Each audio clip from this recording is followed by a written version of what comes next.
May mga lugar sa mundo na matagal nang hindi nasisinagan ng araw. Tahimik at tila walang laman sa unang tingin. Pero sa loob ng mga kuweba, may mga natuklasan tungkol sa ating nakaraan. May mga bagay na daan-daan o libo-libong taon nang nakatago bago muling nakita ng tao.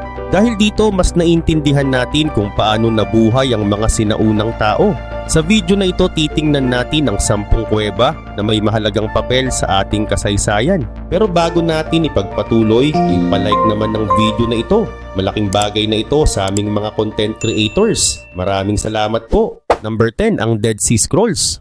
Noong 1947, isang batang Bedouin shepherd na si Muhammad Eddib ang naghagis ng bato sa isang kuweba malapit sa Dead Sea sa Israel. May narinig siyang tunog ng nababasag na palayok. Nang silipin niya ang loob, may nakita siyang mga clay jar na may lamang sinaunang mga rolyo ng sulat na nakabalot sa tela. Hindi niya alam na ang simpleng paghagis ng bato na iyon ay hahantong sa isa sa pinakamahalagang discovery ng 20th century. Sa mga sumunod na taon, mahigit 900 na sinaunang sulat ang natagpuan mula sa 11 kuweba sa rehiyon ng Qumran. Ang mga ito ay isinulat pa sa pagitan ng 3rd century BCE at 1st century CE. Karamihan ay nakasulat sa Hebreo at may ilan sa Aramaic at Greek. May laman itong bahagi ng halos lahat ng libro ng Hebrew Bible maliban sa Book of Esther. Mayroon din itong mga panalangin, mga patakaran ng grupo at mga sulat tungkol sa katapusan ng mundo. May paniniwala ang ilang scholar na ang mga ito ay ginawa o inipon ng isang Jewish sect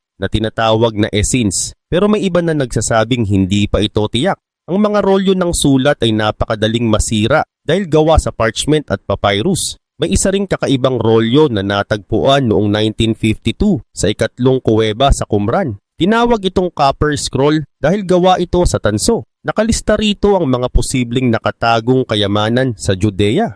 Hanggang ngayon wala pang natatagpuan kahit isa sa mga kayamanang iyon. Malaki ang naging epekto ng Dead Sea Scrolls sa pag-unawa natin sa kasaysayan ng Judaism bago ang pagsilang ng Christianity. Ipinakita nito na hindi iisa ang paniniwala noon. May iba't ibang grupo at iba't ibang interpretasyon ng mga banal na kasulatan. Dahil mas matanda ng halos 1,000 years ang mga kopyang ito kaysa sa dating kilalang sinaunang sulat, napatunayan ng mga scholar na halos pareho ang laman ng mga sumunod na kopya. Ibig sabihin, maingat na naipasa ang mga teksto sa loob ng maraming siglo. Number 9, ang Altamira Cave. Sa Spain naman may isang kuweba na nagbago sa pagtingin ng mundo sa sinaunang sining. Noong 1868 may isang hunter na si Modesto Cubillas ang nakadiskubre ng kuweba malapit sa Santillana del Mar sa Cantabria. Pero noong 1879 lang ito tunay na nakilala. Isang amateur archaeologist ang bumisita sa kuweba kasama ang kanyang batang anak na si Maria. Habang may hawak na lampara, napatingala si Maria at nakita ang makukulay na larawan sa kisame. May mga guhit ng bison, kabayo at usa na ipininta gamit ang pula, itim at okre na kulay. Napakadetalyado ng mga ito, parang gumagalaw ang mga hayop sa dingding. Ito ang Altamira Cave Paintings, ang unang prehistoric cave art na kinilala ng modernong science. Ayon sa pagsusuri, ang mga painting na ito ay nasa pagitan ng 36,000 at 14,000 years old. Ang gumawa nito ay ang mga Magdalenians, mga hunter-gatherer na namuhay sa Europe noong panahon ng Ice Age. Sa simpleng kulay at ilaw ng apoy, nakagawa sila ng sining na tumagal ng libu-libong taon. Ang mga kuweba na ito ay paalala na kahit sa napakalayong nakaraan, marunong nang mag-isip, lumikha at mag-iwan ng marka ang tao. Sa dilim ng mga kuweba nagsimula ang ilan sa pinakamahalagang kwento ng ating kasaysayan. Ang mga pintor sa Altamira ay gumamit lang ng natural na materyales. Iron oxide para sa pulang kulay, uling para sa itim. Gumawa sila ng simpleng brush mula sa balahibo ng hayop at minsan ay hinihipan nila ang kulay gamit ang buto na may butas sa loob para makagawa ng anino. Ginamit din nila ang natural na hugis at kurba ng kisame ng kuweba para magmukhang may galaw at lalim ang mga hayop. Para kang nakakakita ng gumagalaw na eksena kahit pintura lang ito sa bato. Nang unang ipakita ni Marcelino Sanz de Sautuola ang kanyang natuklasan, maraming European scholar ang hindi naniwala. Ayon sa kanila, hindi pa raw sapat ang talino ng sinaunang tao para gumawa ng ganitong klaseng art. Pero nang may matagpuang kaparehong cave paintings sa France paglipas ng mga taon, napatunayan na totoo ang Altamira. Nakakalungkot lang dahil hindi na nabuhay si Sautuola para makita na tinanggap din ang kanyang discovery. Hindi lang basta magaganda ang mga painting. Isa itong malinaw na patunay ng damdamin at pag-iisip ng tao libu-libong taon na ang nakaraan. May mga bison na lampas 2 meters ang haba na parang magkakasamang tumatakbo sa kisame. May kabayo at wild boar sa paligid nila. Naniniwala ang mga researcher na may kahalagahang ritual o simbolo ang mga larawang ito, posibleng may kinalaman sa pangangaso o pagkakakilanlan ng grupo. Pero ang eksaktong kahulugan ay hindi pa rin tiyak. Ang malinaw ay alam ng mga artist noon ang anyo at galaw ng hayop. Marunong silang gumamit ng disenyo sa paraang hindi inaasahan para sa panahong iyon.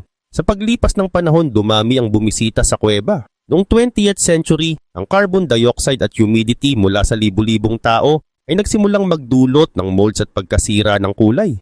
Noong 2001, gumawa ng replika malapit sa orihinal na kuweba para maranasan pa rin ng mga bisita ang sining ng hindi napipinsala ang tunay na obra. Ang muling pagkilala sa Altamira ay tuluyang nagbago sa archaeology.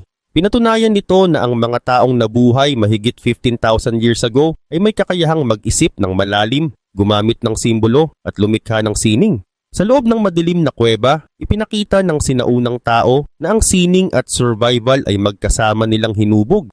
Number 8, ang Petralona Cave. Sa hilagang bahagi naman ng Greece, malapit sa lugar ng Petralona, may isa pang kuweba na naging napakahalaga sa pag-aaral ng sinaunang tao sa Europe. Noong 1960, may isang shepherd na nakadiskubre ng isang silid sa loob ng limestone hill at nakita ang isang bungo ng tao na nakabaon sa stalagmite. Ang bungo na ito ang tinawag na Petralona man. Nang simulan ni Greek paleontologist Aris Polianos ang paghuhukay noong 1960s, mas marami pang ebidensya ang lumabas. May mga buto ng hayop, stone tools at piraso ng uling na nagpapakita na matagal na itong tinitirhan ng tao. Kabilang sa mga natagpuang hayop ang cave bear, leon, rhinoceros at giant deer, mga species na matagal nang wala ngayon. Dahil dito nabuo ang mas malinaw na larawan ng Ice Age ecosystem sa bahaging iyon ng Europe. Ang bungo ng Petralona naman ang naging sentro ng pag-aaral. May makapal itong buto sa ibabaw ng mata, makapal na bungo at malakas na panga. Pero may medyo malaking sukat din ng utak kumpara sa ibang sinaunang uri. Dahil dito nagkaroon ng debate kung ito ba ay Homo erectus o isang maagang anyo ng Homo sapiens. Hanggang ngayon patuloy pa rin ang pag-aaral sa kanya dahil mahalaga siya sa pag-unawa kung paano nag-evolve ang tao sa Europe. Sa mga sumunod na pag-aaral sa Petralona skull, mas lumakas ang ideya na ito ay kabilang sa isang intermediate na uri ng tao na tinatawag ngayon na Homo heidelbergensis. Itinuturing itong posibleng ninuno ng parehong modernong tao at Neanderthals. Hindi naging madali ang pag-alam ng eksaktong edad ng bungo. Noong una, tinaya ng mga 70,000 years old ang edad nito. Pero nang gumamit ang mga researcher ng mas modernong paraan ng pagsusuri, lumabas na maaaring nasa pagitan nito ng 200,000 hanggang 350,000 years old. Mainit ang naging debate tungkol dito. Si Aris Polianos na halos buong buhay ay inialay sa pag-aaral ng kuweba ay naniniwalang kumakatawan ng bungo sa isang hiwalay na evolutionary line sa Europe. Karamihan sa mga scholar ngayon ay inilalagay ito sa mas malawak na linya ng Homo heidelbergensis o maagang Neanderthal. Ano man ang tunay na uri nito, malinaw na mahalaga ang fossil na ito dahil mas nakakatulong ito para maintindihan ang sinaunang kasaysayan ng Europe. Ang Petralona ay simbolo ng tuloy-tuloy na presensya ng tao sa Europe sa loob ng daan-daang libong taon. Ipinapakita nito ang panahong natutunan ng sinaunang tao, ang paggamit ng apoy, ang pag-angkop sa matinding lamig ng Ice Age at ang pagtira sa loob ng kuweba bilang proteksyon. Ito ang mga unang hakbang na humantong sa pagbuo ng mas maayos na pamumuhay ng tao sa hinaharap. Number 7, ang Altin Besic Cave. Sa southern Turkey naman, may isang kuweba na kilala ngayon dahil sa lawa sa ilalim ng lupa at sa mga kakaibang hugis ng bato. Ang Altin Besic Cave ay isa sa pinakamahabang cave system sa rehiyon na umaabot ng mahigit 2,500 meters sa loob ng limestone. Pero bukod sa natural na ganda nito, may mas lumang kwento itong itinatago. Noong late 20th century hanggang early 21st century, may mga pag-aaral na isinagawa sa kuweba. Dito natagpuan ang mga bakas ng sinaunang aktibidad ng tao. Sa loob ng malalaking silid at sa pagitan ng mga batong nakabitin sa kisame, nakita ang mga piraso ng palayok, mga kagamitang gawa sa bato at mga piraso ng uling. Ipinapakita nito na ginamit ang ilang bahagi ng kuweba noong Neolithic period. Ang ilang bahagi sa itaas ng kuweba ay maaabot lamang sa makikitid at may tubig na daanan. Sa mga bahaging ito may natagpuang mga patong ng lupa at bato na nagmula pa sa panahon ng Ice Age. Malaking tulong ito para maintindihan ang dating klima ng lugar. Isa sa pinakakapansin-pansing bahagi ng kuweba ay ang napakalaking lawa sa ilalim ng lupa na may habang mahigit 125 meters, ang pinakamalaki sa Turkey. Dahil pare-pareho ang temperatura sa loob ng kuweba at may mga mineral sa paligid, napanatili ang ilang bagay tulad ng maliliit na piraso ng uling at buto. Batay sa pagsusuri sa mga natagpuang piraso, maaring ginamit ang lugar mahigit 7,000 years ago. Patuloy pa ring pinag-aaralan ang mga ebidensya para mas malinaw kung kailan ito ginamit. Mayroon ding mga rock carving at marka ng usok sa kisame na nagpapahiwatig ng paggamit ng sulo o torch. Posibleng may ritual o simbolikong aktibidad na ginawa rito at hindi lamang simpleng tirahan. Pero maingat ang mga researcher sa pagbibigay ng konklusyon. Hanggat walang sapat na ebidensya, nananatiling bukas ang maraming detalye tungkol sa tunay na gamit ng kuweba noong sinaunang panahon. Ngayon bahagi na ng isang national park ang Altinbesic Cave at paminsan-minsan ay binubuksan ito para sa mga bisita. Hindi man ito kasing sikat ng mga rolyo ng sulat sa Dead Sea, patuloy pa rin itong nagbibigay ng mahalagang impormasyon tungkol sa kung paano nabuhay ang mga sinaunang tao sa Anatolia. Taon-taon, may mga bagong pag-aaral na nadadagdag tungkol sa kasaysayan ng rehiyong ito na nasa pagitan ng Europe at Asia. Sa loob ng kuweba, makikita ang isa sa pinakamalaking lawa sa ilalim ng lupa sa Turkey at dito pinag-aaralan ng mga researcher ang parehong bato at bakas ng tao mula sa nakaraan. Number 6, ang Lascaux Cave. Noong September 1940, 4 na teenager sa France ang naglalakad-lakad lang malapit sa lugar ng Montignac nang matuklasan nila ang isang kuweba. Kasama pa nila ang kanilang aso. Sa loob ng paikot-ikot na limestone corridor, nakita nila ang mga dingding na puno ng makukulay na painting. May mga kabayo, usa, bison, ibex, at mga simbolo na hindi pa rin malinaw ang ibig sabihin. Halos 17,000 taon na itong hindi nagagalaw bago nila nakita.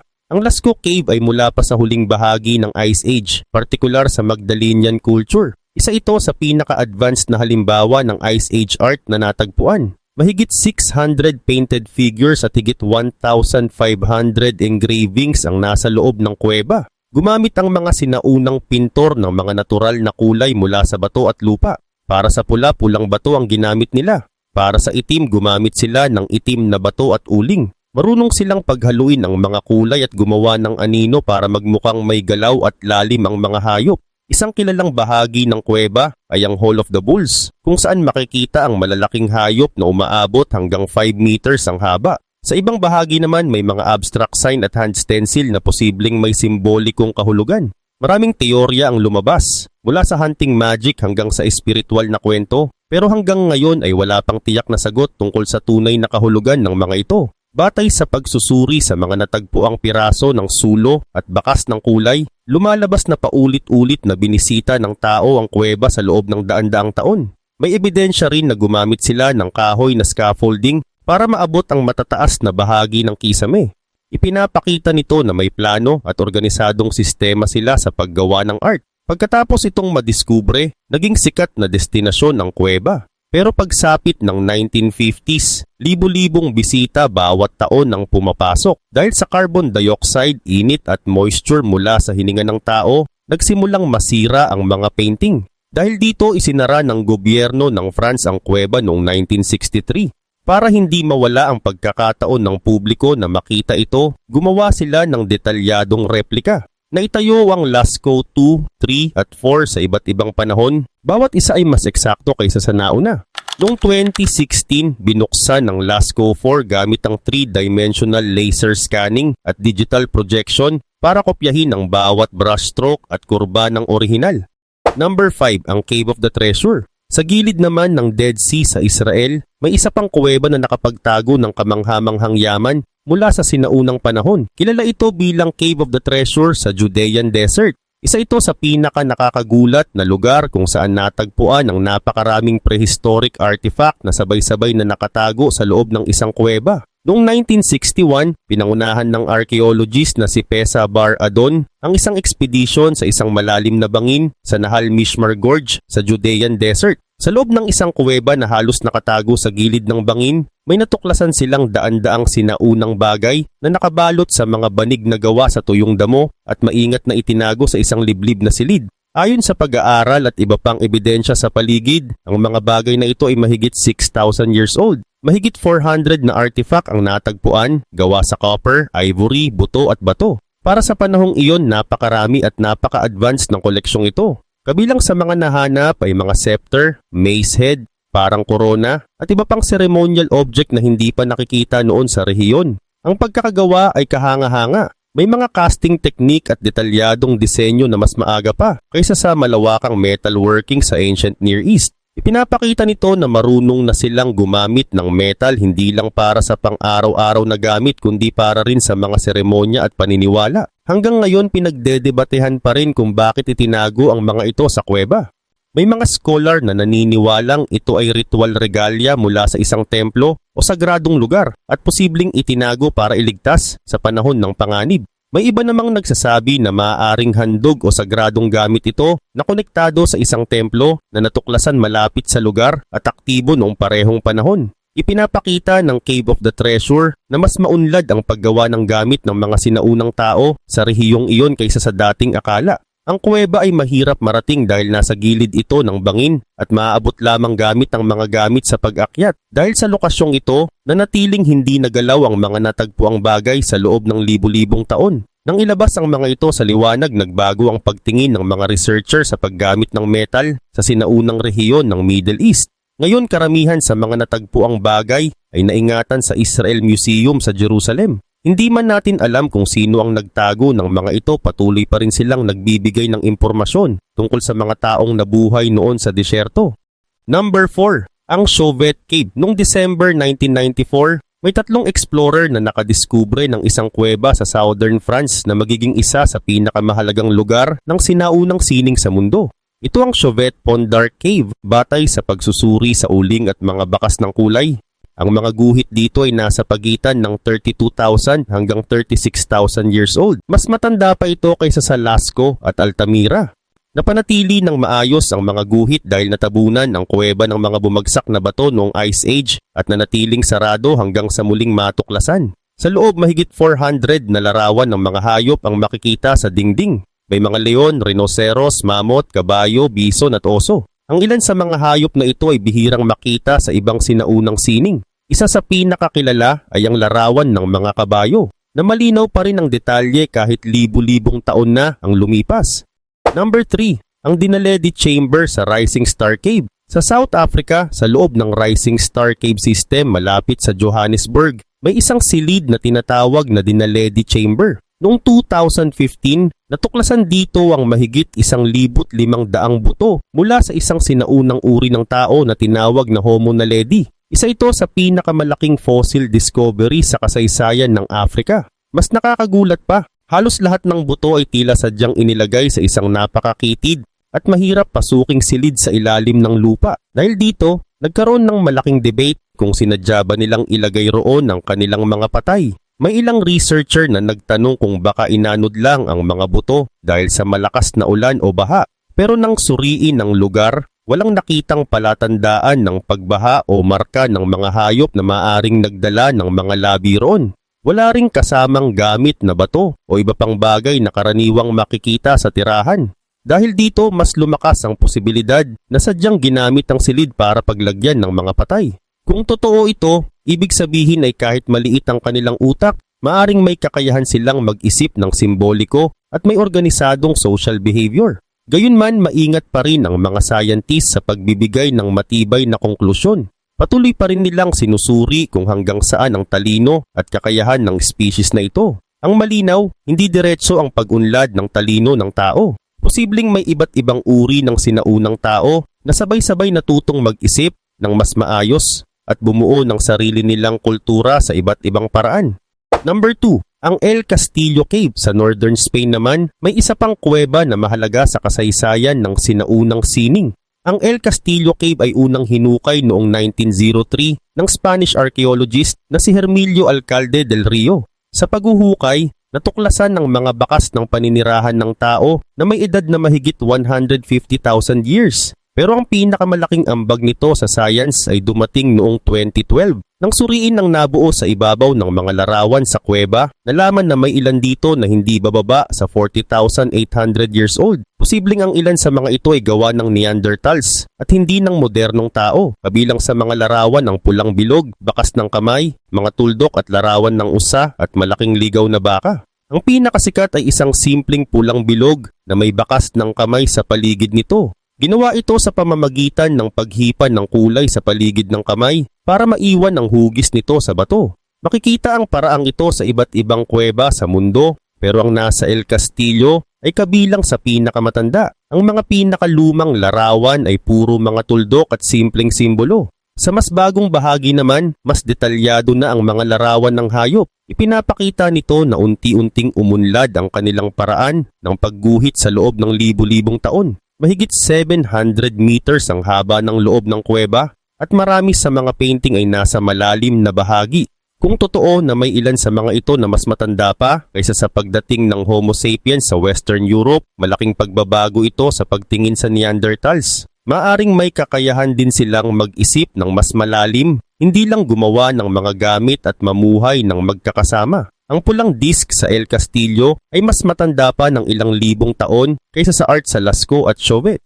Ngayon bahagi ito ng UNESCO World Heritage Site na kinabibilangan ng Altamira at iba pang Paleolithic cave art sa northern Spain. May limitadong guided tour lamang para maprotektahan ang mga painting. Mahalaga ang El Castillo dahil ipinapakita nito ang ugnayan ng dalawang uri ng sinaunang tao at magkaibang panahon. Sa loob ng kuweba, may mga simpleng pulang marka na iniwan ng mga taong nabuhay libu-libong taon na ang nakaraan. Sa pamamagitan ng mga markang ito, mas naintindihan natin ang kanilang buhay at kakayahan.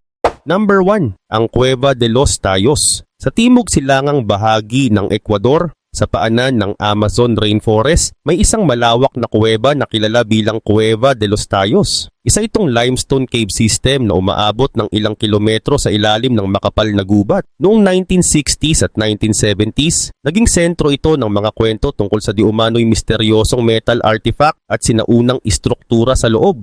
Pero sa paglipas ng panahon, karamihan sa mga kwentong yon ay napatunayang walang matibay na ebidensya o nanatiling haka-haka. Ang pangalan ng kuweba ay mula sa mga tayos o oilbird na isang uri ng ibon na naninirahan sa itaas na bahagi nito. Matagal na itong kilala ng mga indigenous na komunidad sa lugar. Ginagamit nila ito bilang lugar ng pagtitipon at kumukuha sila ng mga batang ibon para sa pagkain at para sa tradisyonal na ritual. Noong 1976, nagkaroon ng malaking ekspedisyon na pinangunahan ng gobyerno ng Britain at Ecuador. Layunin nilang patunayan ang pahayag ng explorer na si Juan Morix na nagsabing may nakita siyang parang metal library at bakas ng isang advanced na sinaunang sibilisasyon sa loob ng kuweba. Pero matapos ang maingat na paghahanap, wala silang natagpuang ganoong bagay o anumang malinaw na ebidensya na may ginawarong istruktura ang tao. Sa halip, ang mga scientists mula Ecuador at Britain ay nakakita ng mga piraso ng palayok, uling at mga kagamitang gawa sa bato. Ipinapakita nito na ginamit ang kuweba paminsan-minsan ng tao sa loob ng libu-libong taon. Batay sa pagsusuri, maaaring umabot pa sa 9,000 years ang pinakamaagang paggamit nito. Ang pangunahing pasukan ng kuweba ay may halos 70 meters na diretso pababa bago marating ang malawak na bulwagan at mga daanang hinubog ng sinaunang ilog sa ilalim ng lupa. Sa loob makikita ang mga batong nakabitin sa kisame at mga batong tumubo mula sa sahig na nagbibigay dito ng kahanga-hangang tanawin. Tahanan din ito ng iba't ibang uri ng paniki, insekto at tayos o oilbird, kaya mahalaga rin ito sa pag-aaral ng mga hayop at kalikasan. Iilan lamang ito sa mga natuklasan sa loob ng mga kuweba sa iba't ibang bahagi ng mundo. Sa pamamagitan ng mga buto, larawan at iba pang ebidensya, mas naiintindihan natin kung paano nabuhay ang mga sinaunang tao at kung saan nagsimula ang ating kasaysayan. Habang patuloy ang pag-aaral, posible na may mas marami pang matuklasan sa hinaharap.